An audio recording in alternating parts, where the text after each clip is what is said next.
Olá! Hoje a gente vai mergulhar num assunto fundamental. Do que tudo, absolutamente tudo ao nosso redor é feito.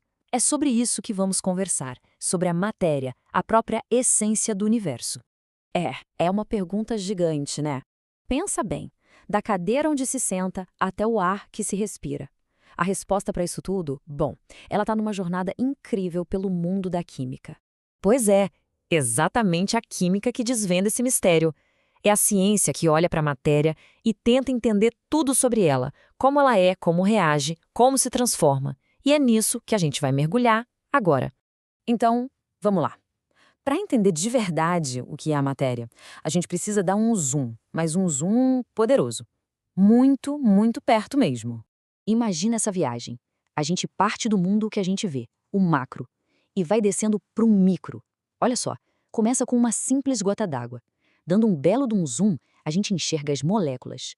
Aumenta mais ainda e pronto, chegamos no átomo, com seu núcleo e os elétrons girando. E se a gente pudesse entrar no núcleo, a gente encontraria os prótons e nêutrons. É uma descida alucinante até o coração da matéria.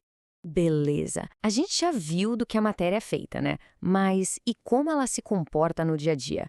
Ah, é aqui que o negócio fica bom de verdade. E aí entram os famosos estados da matéria. A melhor forma de pensar nisso é como se fosse uma dança das partículas, sabe?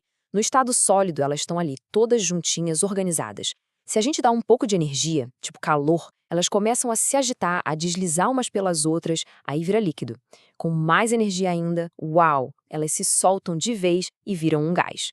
No fundo, é tudo sobre energia e movimento. E, claro, cada uma dessas transformações tem um nome específico. Do sólido para o líquido é a fusão. O contrário, quando congela, é a solidificação. Do líquido para o gás, a gente chama de vaporização. E a volta do gás para o líquido é a condensação. É um ciclo que não para, sempre absorvendo ou liberando energia. Mas tem um atalho nesse caminho, um atalho bem legal, chamado sublimação. A matéria simplesmente pula a fase líquida, o gelo seco fazendo aquela fumaça toda, sabe? Ou aquele cheirinho de naftalina que sai do armário.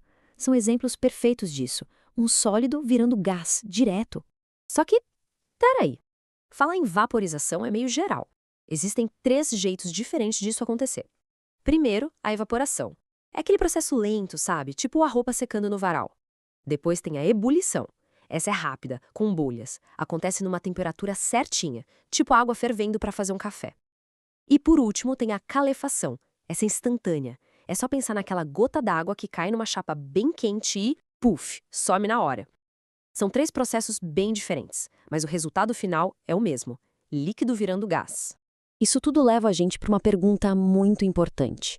Pensa só, se tudo no fim é feito das mesmas partículas, prótons, nêutrons, elétrons, o que faz a madeira ser madeira e o ouro ser ouro? Como é que cada tipo de matéria ganha essa identidade única? Então a resposta para isso está nas propriedades. Existem as propriedades gerais que, bom, toda matéria tem. Massa, que é a quantidade de coisa, e volume, o espaço que ocupa. Mas o segredo mesmo está nas propriedades específicas. Elas funcionam como se fosse a impressão digital da matéria. São únicas para cada substância e é por elas que a gente consegue identificar cada uma. E uma das mais importantes dessas impressões digitais é a densidade. É um conceito até que simples.